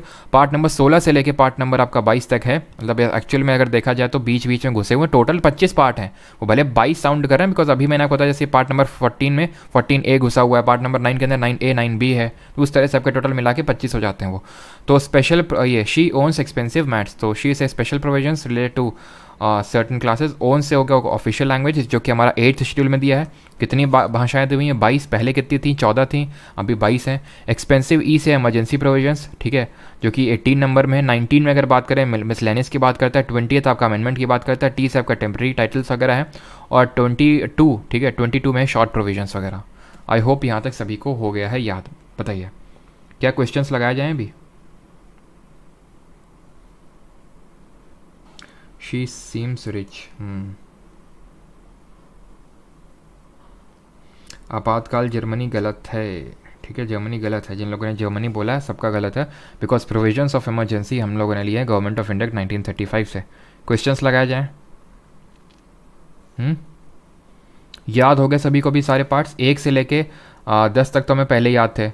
फिर यहाँ और 11 हम लोगों ने याद कर लिया कि 11 है कि भी relation between union and states. और फिर 12 से हम लोगों ने ट्रिक याद कर ली, 12 से 15 के लिए अलग, foreign towards sound to expensive. और 16 से लेके, वैसे इसके लिए भी अगर आप ट्रिक बोलोगे तो मैं बता दूंगा, लेकिन मुझे नहीं लगता कि इसको आपको ट्रिक से याद करना चाहिए। ये सारे पता होने चाहिए कि पार्ट 1 में यूनियन टेरिटरी कौन कौन से आर्टिकल हैं, पार्ट 2 ये सब हम लोग पढ़ चुके हैं अच्छे से। क्लियर है? चलिए लगाया जाए फिर क्वेश्चन। पहला question, which part of Indian constitution provides for the union public service commission? कौन सा पार्ट है आपका जो बात करता है यूपीएससी की? यूपीएससी कौन सी पार्ट बात करता है? सर्विसेज। सर्विसेज मतलब एस मतलब 14। वैसे तो ये हम लोगों ने पढ़ाई था, आपका ये पार्ट नंबर 14 में दिया हुआ है। अगले क्वेश्चन पे आते हैं।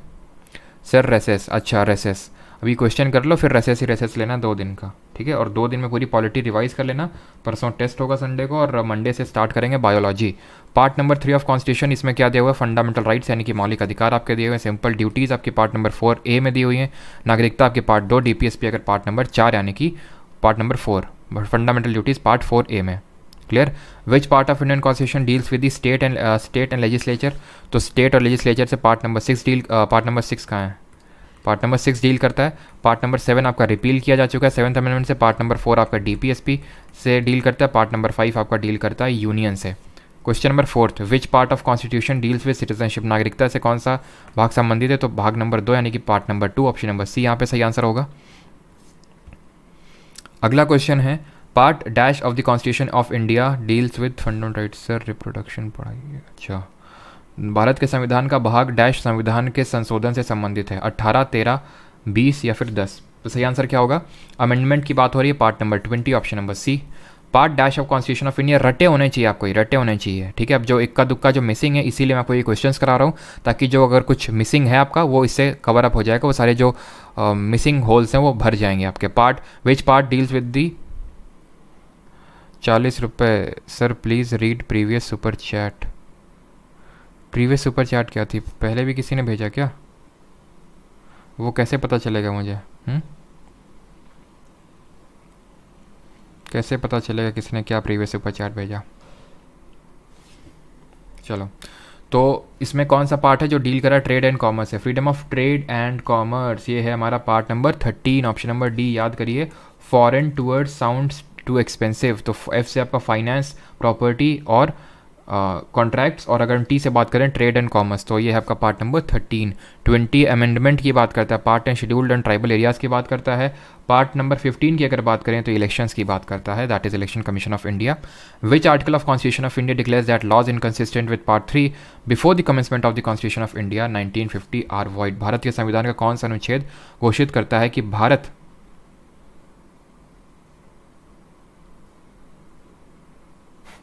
करता है कि भारत के संविधान 1950 के प्रारंभ होने से पहले भाग 3 के साथ असंगत कानून शून्य है। ये बात करता है आर्टिकल नंबर 13। आर्टिकल पूछ रहा होगा ना आपसे, आर्टिकल नंबर 13 याद करो। आर्टिकल नंबर 12 से लेकर 35 तक हमारा है एफआर के बारे में। 12 बात करता है स्टेट को डिफाइन करता है।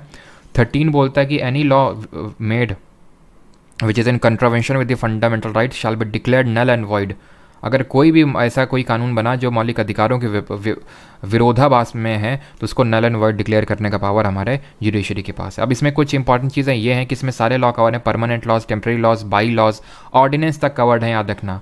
बट इसमें कॉन्स्टिट्यूशनल अमेंडमेंट नहीं कवर्ड है। Constitutional amendment is not covered under article 13 as a law. But अगर ये बेसिक स्ट्रक्चर को डिस्ट्रॉय करेगा, केशव नंदा में ऐसा बोला कि ठीक है constitutional amendment is not a part of article 13 under the law, but basic structure को अगर डिस्ट्रॉय करेगा तो जुडिशरी इस पे रिव्यू कर सकती है, ऐसा बोला था केशव नंदा भारती केस पे। ठीक है, ऑप्शन नंबर सी यहाँ पे सही आंसर होगा, आर्टिकल नंबर 13। अगले क्वेश्चन पे आते हैं 8 number. Which part of the constitution deals with finance, property, contract and suits. तो अभी मैंने बताया आपको foreign toward sounds too expensive, foreign F part number 12 से चालू होता है। पार्ट नंबर 10 शेड्यूल्ड और ट्राइबल एरियाज। पार्ट नंबर 9 ये आपका डील करता है पंचायत। और पार्ट नंबर 8 यूनियन टेरिटरीज। ठीक है, जल्दी जल्दी आपको रिवाइज करना है। पार्ट 7 बता दो सर, दीपक सिंह बता तो दिया। पार्ट नंबर 7 को रिपील किया जा चुका है बाई 7th अमेंडमेंट, इसलिए वो नहीं पढ़ना है। अगला है आपका 40 रुपये भेजे पीयूष यादव ने। अच्छा, थैंक यू पीयूष जी। आपका कुछ क्वेश्चन वगैरह है क्या? The fundamental duties are mentioned in the following part of the Indian Constitution. भारतीय संविधान के निम्नलिखित भागों में मौलिक कर्तव्यों का उल्लेख किया गया है। तो फंडामेंटल ड्यूटीज कौन से उसमें मेंशन है? पार्ट नंबर 4A में option number B. Part 3 fundamental right DPSP और part number 6 state. Question number 10 which of the following range of article are associated with part 15 of constitution. भाग नंबर 15 foreign toward sound to expensive, expensive यानी कि ई मतलब आपका है election commission. Election commission है 324 से लेकर 329 तक। तो ऑप्शन नंबर बी यहाँ पे सही आंसर होगा। 11th की अगर बात करें, पार्ट नंबर 20 ऑफ कॉन्स्टिट्यूशन 20 किससे डील करता है? आर्टिकल नंबर, आर्टिकल जरा बताइए, आर्टिकल कौन सा होगा? 368 यानी कि अमेंडमेंट। इमरजेंसी प्रोविजंस की अगर हम बात करें तो कौन सा हमारा ये है? Part number 18। ठीक है, शी ओन्स एक्सपेंसिव। तो शी ओन से हमारा 16 से चालू हो रहा था। 16 स्पेशल प्रोविजंस की बात करता है, 17 बात करता है ऑफिशियल लैंग्वेज की, 18 बात करता है हमारा इमरजेंसी प्रोविजंस की। ठीक है, तो 18 पार्ट में दिया, 18 ये आपका इमरजेंसी प्रोविजन के बारे में, ऑफिशियल लैंग्वेज है 17 में। ठीक है, और मिसलेनियस किस में है? मिसलेनियस है आपका जस्ट, इसके बाद मैथ्स में एम से मिसलेनियस है, दैट इज आपका 19 में आता है। 12th नंबर है, part number 17 of the constitution deals with. भाग नंबर जो 17 है वो किससे डील कर रहा है? तो 18 डील कर रहा है इमरजेंसी से, उससे पहले ऑफिशियल लैंग्वेज है, तो यानी ऑप्शन नंबर डी सही आंसर होगा। और आखिरी क्वेश्चन है आपका, question number 13 which of the following is not correctly match. इनमें से सही मैच कौन सा नहीं है, ये आपसे पूछ रहा है। फंडामेंटल ड्यूटीज मौलिक करता है भाग नंबर 4 का आर्टिकल नंबर 51 से लेके 51 ABCD से लेके K तक है। जल्दी से बताइए 51A सब क्लॉज J में क्या है, जल्दी से। ठीक है, हमारी यानी कि जे वाली जो ड्यूटी उसमें क्या मेंशन है? स्टेट अगर बात करें पार्ट 6 ये भी सही है। Attorney general of India part number 13 में क्या है? 13 में ट्रेड एंड कॉमर्स। तो ये आपका गलत हो गया, क्योंकि अटॉर्नी जनरल तो आपका पार्ट नंबर 5 में ही है ना, क्योंकि रिकॉल करिए अटॉर्नी जनरल मतलब आर्टिकल नंबर 76। और हमारा पार्लियामेंट तो अगर हम देखें तो स्टार्ट हो जाता है कहाँ से? तो हमारा यूनियन अगर हम बात करें, यूनियन पार्ट 5 में दिया हुआ है, और यूनियन कहाँ से चालू होता है? 52 से। 52 से कहाँ तक जाता है? 123 तक जाता है। ठीक है, और एक्चुअल में अगर यूनियन देखा जाए तो 123 तक नहीं 147 तक जाता है, या फिर 148 तक जाता है। ठीक है, और उसके बाद हमारा एक तरह से फिर हमारा चालू होता है स्टेट के बारे में, क्योंकि 52 अगर हम बात करें प्रेसिडेंट की बात करता है तो 52 से लेके 78 तक हमारा दिया हुआ है एग्जीक्यूटिव के बारे में, जो चैप्टर 1 है। चैप्टर 2 में 79 से लेके 122 तक दिया हुआ है हमारे पार्लियामेंट के बारे में। चैप्टर 3 में ऑर्डिनेंस के बारे में दिया हुआ है। चैप्टर 4 उसमें दिया हुआ है जुडिशरी के बारे में। ठीक है, और चैप्टर 5 में दिया हुआ है आर्टिकल 148 कैग। चैप्टर वाइज आपको पता होना चाहिए, बिकॉज चैप्टर वाइज क्वेश्चन पूछे गए हैं SSC में। तो आंसर यहाँ पे 3 होगा। Services under the union and state services आती हैं आपके पार्ट नंबर 14 में। पार्ट नंबर 14A में क्या आता है, जल्दी से बताइए? Part number 14A। और जे हमने कैसे याद किया था? जे को याद किया था जडेजा से या फिर जड्डू से। तो जडेजा क्या है? बहुत ही वर्सेटाइल है। वर्सेटाइल है मतलब हर स्फीयर में एक्सीलेंट है, हर चीज़ में एक्सीलेंट है, चाहे फील्डिंग हो, चाहे बॉलिंग हो, चाहे बैटिंग हो। तो to strive towards excellence in all spheres of individual capability या फिर in all spheres of life, वो बात करता है article number 51A sub clause J। 14A बात करता है ट्रिब्यूनल्स की। ठीक है, ट्रिब्यूनल्स की बात करता है जिनको हम आई थिंक अधिकरण बोलते हैं हिंदी में, और ये आर्टिकल नंबर 323A और 323B में दिया हुआ है। पार्ट नंबर क्वेश्चन नंबर 14 आखिरी क्वेश्चन है, how many part does Indian constitution currently have. तो भारतीय संविधान में वर्तमान में कितने भाग हैं? तो पहले तो 22 थे, अभी वर्तमान में 25 हैं, और ये होता है आपका ख़त्म।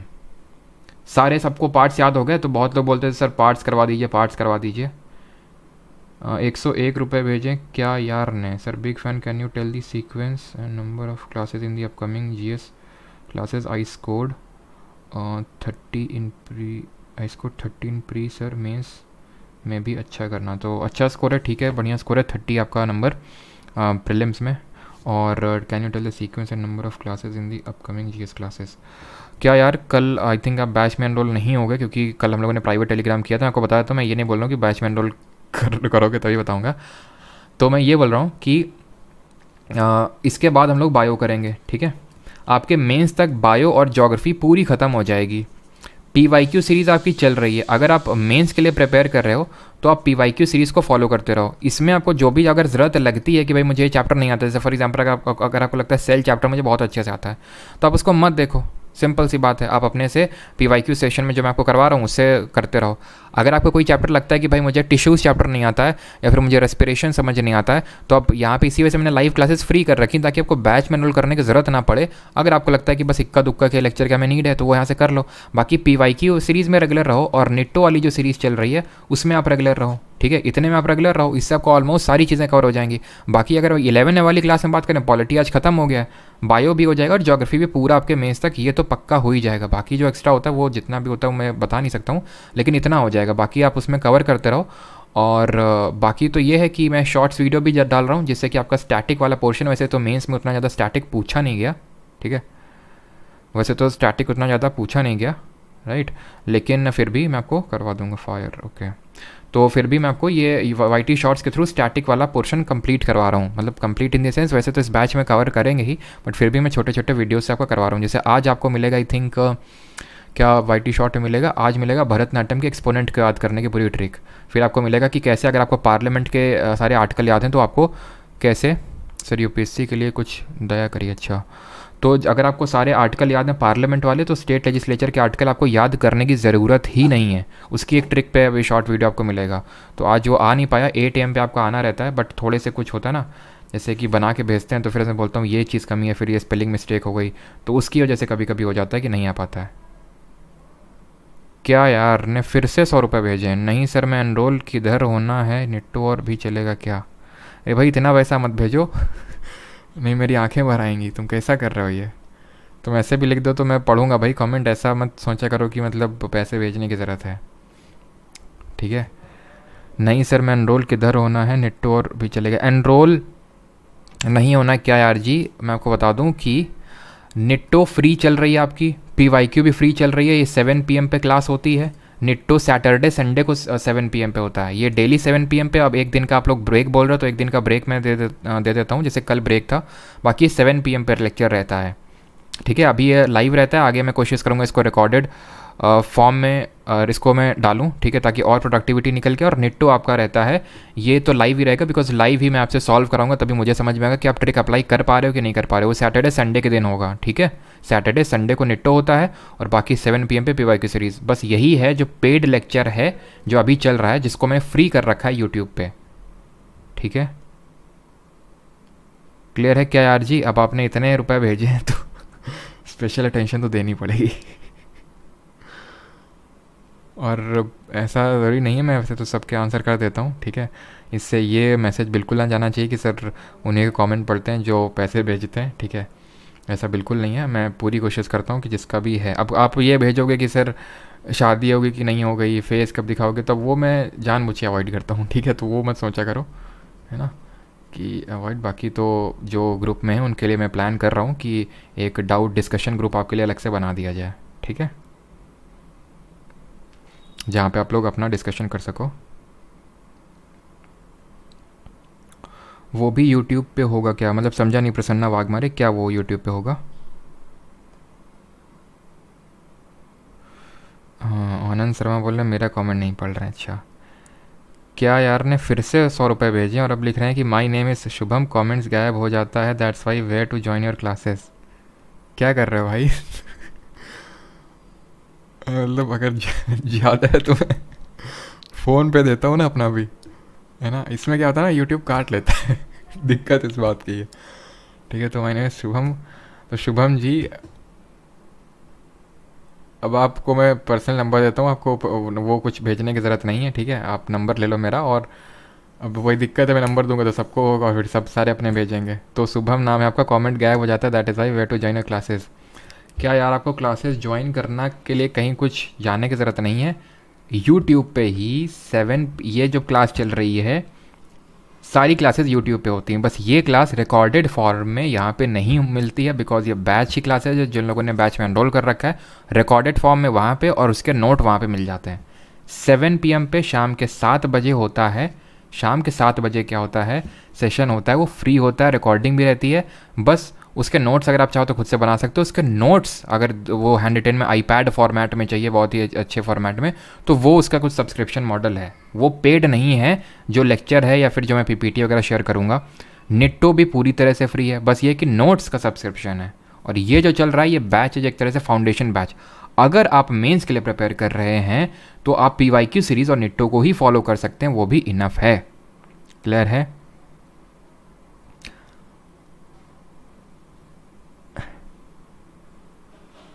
ठीक है सर, मूल विधि करवा दीजिए आदर्श ठाकुर। ओके, इतने में तो बैच ले लेता भाई। सर आप तो अमीर हो गए। हाँ क्यों नहीं, आज हम तो अमीर हो गए, पैसा ही पैसा होगा, है ना। चलो आज तो पनीर बनेगा। तुम लोग ये घूम फिर के पनीर पे कहाँ आ जाते हो? पनीर में ऐसा क्या है, मतलब ये समझ लेते, पनीर बनेगा, पनीर में ऐसा क्या है भाई? है रबड़ है वो। अभी तो डाउट नहीं है क्या यार जी, मतलब आपको पैसे भेजने की ज़रूरत नहीं है, आप ऐसे ही बता दो, ठीक है। अगर फिर भी कोई डाउट हो तो आप बता दो, ऐसे ही मैं अभी क्लियर कर दूंगा। पार्टी चलेगी टिल 6 in the morning। अब इसके आगे का मत बोलना बिल्कुल भी, है ना।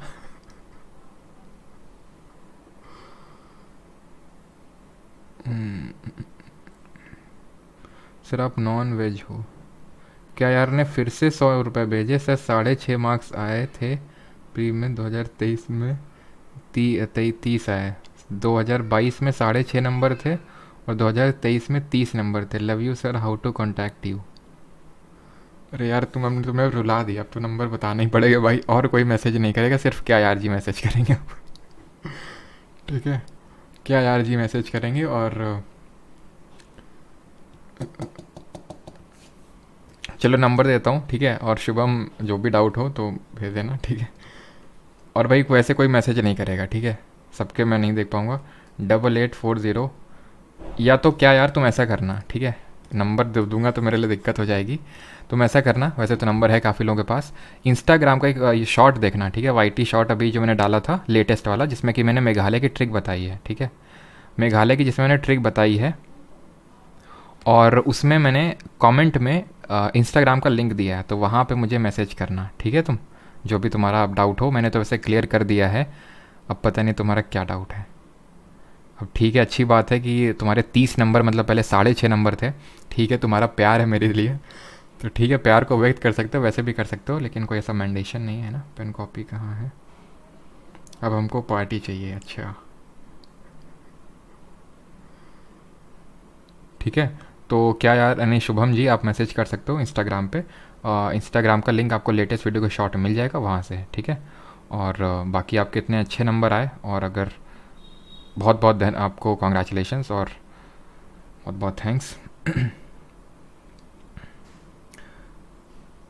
अब ओके लिखकर 100 रुपये भेज भाई।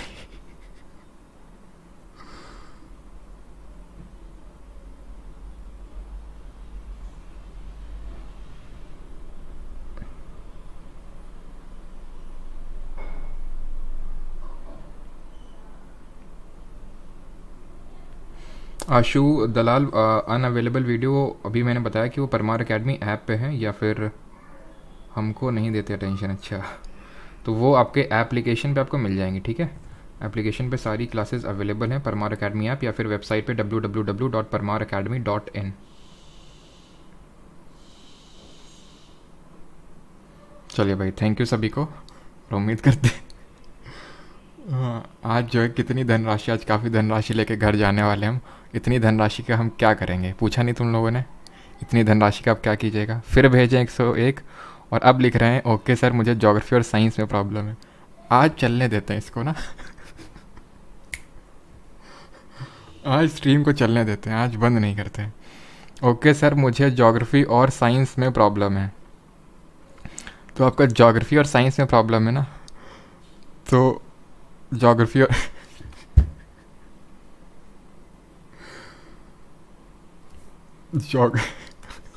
ज्योग्राफी और साइंस में मतलब क्या ही कर रहे हो यार। ज्योग्राफी और साइंस में प्रॉब्लम है तो सारे प्रॉब्लम दूर हो जाएंगे भाई। पॉलिटी अब जिसने पढ़ा है, कोई पॉलिटी में प्रॉब्लम आ रहा है किसी को, तो जिस तरह से हम लोग करेंगे इसी तरह से करेंगे। जिस तरह हम लोगों ने पॉलिटी किया अब आपको वो अब रेस्ट अश्योर्ड रहो। ऐसा मत समझो कि मतलब पॉलिटी मैंने पहले करा, अब धीरे धीरे ऐसे लेक्चर्स लेंगे। तो ज्योग्राफी इसके बाद साइंस ही स्टार्ट करेंगे, बायोलॉजी, और उसके बाद ज्योग्राफी करेंगे, ठीक है। उसके बाद मतलब बायोलॉजी के बाद ज्योग्राफी और उसके बाद आपके फिजिक्स एंड केमिस्ट्री। क्लियर? ठीक है, तो वो आपके वैसे ही होंगे जैसे कि हम लोगों ने यहाँ पे किया, क्वेश्चंस के साथ सारी चीज़ें करेंगे, ठीक है। अभी ज़्यादा पैसा हो गया है, अभी चलने की बारी आ चुकी है ना। अभी तो ज़्यादा पैसा नहीं है ना किसी के पास, अगर और किसी के पास हो तो वो बेच सकता है। अकाउंट खाली करो अच्छा, अब तो बॉटल खुलेगा। हाँ मुझे पता है तुम लोग के इसी तरह कमेंट आएंगे। बाकी थैंक यू सभी को। क्लियर है?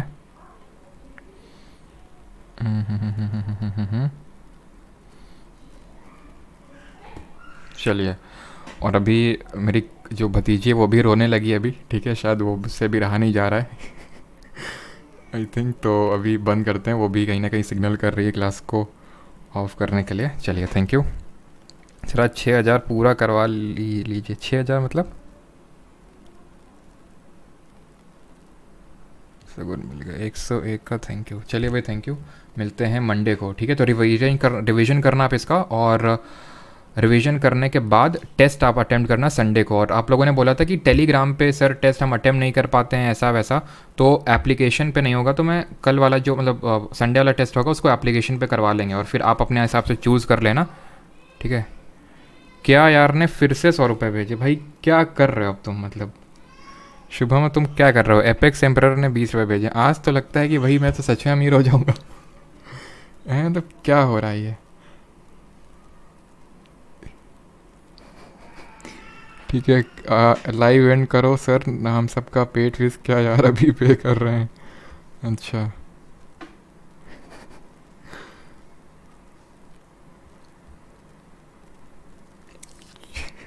एंड मत करिए। अच्छा नहीं भाई अब तो एंड करना पड़ेगा, नहीं तो फिर ज़्यादा हो जाएगा।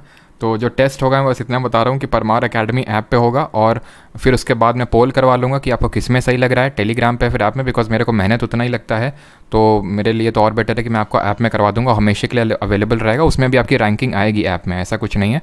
तो वहाँ पर भी आपकी रैंकिंग आएगी, ठीक है। थैंक यू सभी को, बाकी मिलते हैं मंडे को। ऑलराइट।